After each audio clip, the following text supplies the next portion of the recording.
जय श्री मंगल देव। आज मंगल का पावन दिन है और यह दिन आपकी हर समस्या को समाप्त करने का सुनहरा अवसर लेकर आया है। अगर आपके जीवन में कर्ज का बोझ है, रिश्तों में खटास है या बार बार संघर्षों का सामना करना पड़ रहा है तो यह वीडियो आपके लिए है। मंगल देव जो शक्ति, ऊर्जा और एहसास के प्रतीक हैं, उनकी कृपा से आपके जीवन की हर बाधा दूर हो सकती है। आज हम आपको बताने जा रहे हैं मंगल देव के ऐसे दिव्य और चमत्कारी मंत्र को जो न केवल आपके कष्टों को मिटा देंगे बल्कि आपके जीवन में नई ऊर्जा और सकारात्मकता का संचार करेंगे। तो हमारे साथ अंत तक जुड़े रहें, क्योंकि मंगल देव का आशीर्वाद पाने का यह अनमोल अवसर आपके जीवन को सुख, शांति और समृद्धि से भर देगा। चलिए शुरू करते हैं। मंगल देव की कृपा से इस पावन यात्रा की शुरुआत करते हैं। दोस्तों, आपसे निवेदन है, कृपया अगर इस चैनल पर पहली बार आए हैं तो सब्सक्राइब जरूर करें, साथ ही वीडियो को लाइक करें, दोस्तों मित्रों को शेयर करें, कमेंट बॉक्स में जय श्री सीताराम, जय मंगल देव आदि जरूर लिखें। आइए सुनते हैं श्री मंगल देव के महाचमत्कारी मंत्र को। ओम क्रां क्रीं क्रौं सार्वभौमाय नमः। धरणी गर्भ संभूतं विद्युत्कान्ति समप्रभा कुमारं शक्तिहस्तं च मंगलम प्रणमाम्यहम्। ओम क्रां क्रीं क्रौं सार्वभौमाय नमः। धरणी गर्भ संभूतं विद्युत्कान्ति समप्रभा कुमारं शक्तिहस्तं च मंगलम प्रणमाम्यहम्। ओम क्रां क्रीं क्रौं सार्वभौमाय नमः। धरणी गर्भ संभूतं विद्युत्कान्ति समप्रभा कुमारं शक्तिहस्तं च मंगलम प्रणमाम्यहम्। ओम क्रां क्रीं क्रौं सार्वभौमाय नमः। धरणी गर्भ संभूतं विद्युत्कान्ति समप्रभा कुमारं शक्तिहस्तं च मंगलम प्रणमाम्यहम्। ओम क्रां क्रीं क्रौं सार्वभौमाय नमः। धरणी गर्भ संभूतं विद्युत्कान्ति समप्रभा कुमारं शक्तिहस्तं च मंगलम प्रणमाम्यहम्।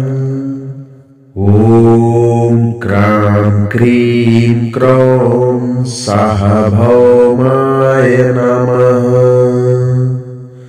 धरणी गर्भ संभूतं विद्युत्कान्ति समप्रभा कुमारं शक्तिहस्तं च मंगलम प्रणमाम्यहम्।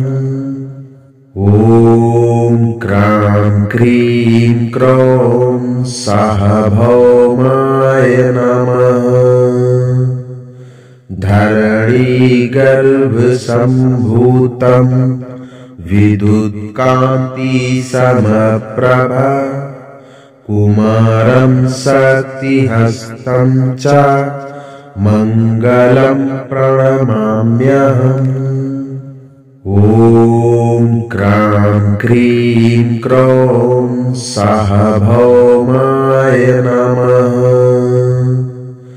धरणीगर्भसम्भूतं विद्युत्कान्तिसमप्रभा कुमारं शक्तिहस्तं च मङ्गलं प्रणमाम्यहम्। ॐ क्रां क्रीं क्रौं सः भौमाय नमः। धरणीगर्भसम्भूतं विद्युत्कान्तिसमप्रभा कुमारं शक्तिहस्तं च मङ्गलं प्रणमाम्यहम्।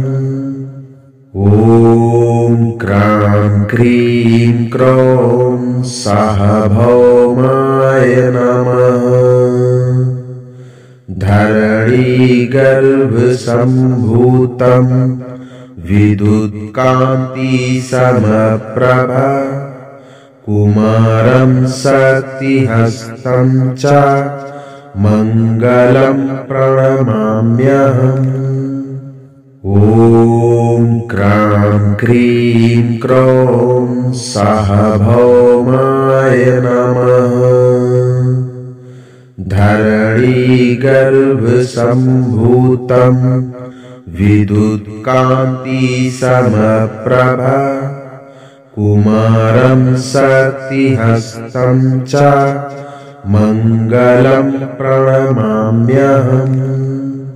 ॐ क्रां क्रीं क्रौं सः भौमाय नमः।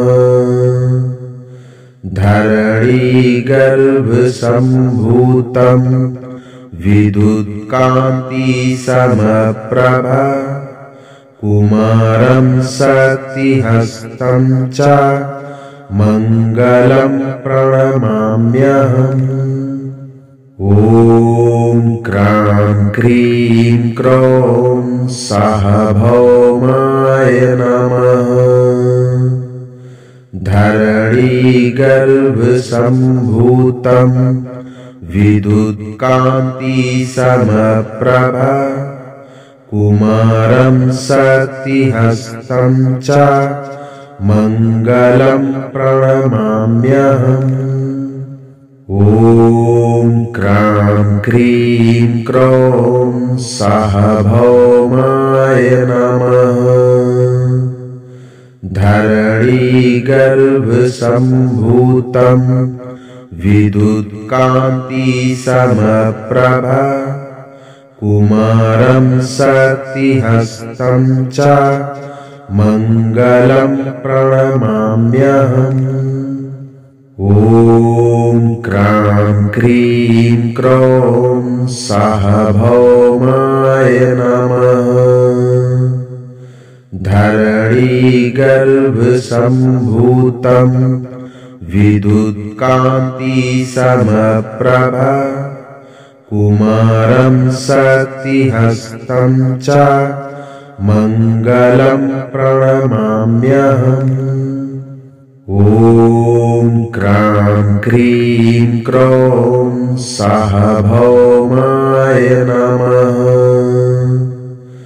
धरणीगर्भसम्भूतं विद्युत्कान्तिसमप्रभा कुमारं शक्तिहस्तं च मङ्गलं प्रणमाम्यहम्।